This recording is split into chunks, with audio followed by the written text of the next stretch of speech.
For thousands of years, cities have been built up and transformed into cultural centers of business, economic opportunity, and central living. From ancient Mesopotamia to modern day Dubai, the urbanization of the world has seen an increase in city populations to the point where more than half of the world's population now reside in cities. But with such an increase, the infrastructure and operations of cities constantly need to be evaluated and upgraded to ensure that millions of people can safely and comfortably live in only a few hundred square kilometers. Smart cities aim to take on the task of providing a home to millions of people while optimizing the city functions, improving the life of its inhabitants, and promoting economic growth.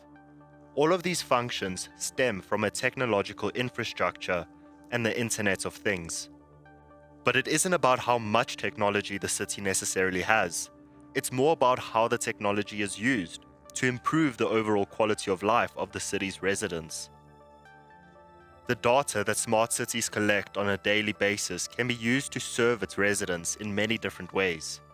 Smart cities can greatly improve many different aspects of travel, such as monitoring traffic flows and adjusting traffic lights to reduce congestion, and using predictive analytics to ensure that public transport is available when and where it is needed most.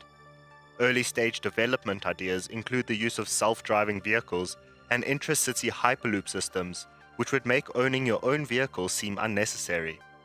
These smart traffic management systems could save drivers 33 hours of traffic time per year on average.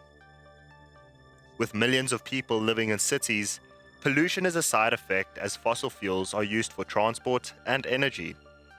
Smart cities therefore focus heavily on understanding their energy grid, and smart energy infrastructure ensures more efficient use and production of electricity while focusing on decarbonization. This allows rapid urbanization expansion without the consequence of compromised air quality. Generally, the city is in control of the energy assets, allowing them to monitor power load fluctuations and help reduce costs for the city and consumers with load shifting and demand response. Smart cities can also dim street lights when the roads are empty and monitor power outages for improved response times. You may sense a theme, but smart cities require a lot of monitoring from cameras, sensors, and meters to know what's going on and where. This scale of observation and data analysis allows these cities to see when infrastructure requires repairs and overall building health throughout the city. Crime can also be monitored more easily, facilitating faster response times, and with the input of residents, things such as potholes can be easily reported using smart city apps like Waze, for example. There are, of course, a bunch of other services that smart cities can offer, like smart healthcare and ensuring connectivity.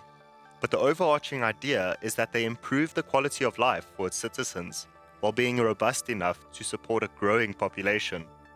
These improvements range from better service delivery to increased safety and everything in between. But although it looks as if smart cities are the utopias, they don't come without their challenges.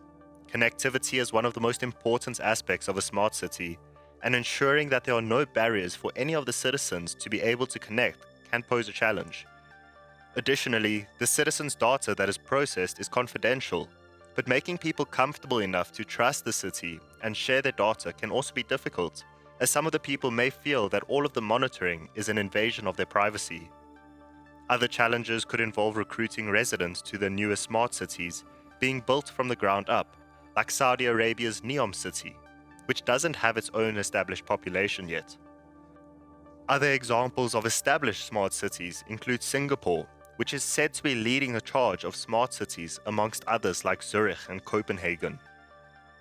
By 2050, it's expected that around 7 in 10 people will be living in cities, which is 25% more than the current city's populations. So let me know in the comments down below, would you or do you already live in a smart city? And what's it like? And if you didn't know before, now you know.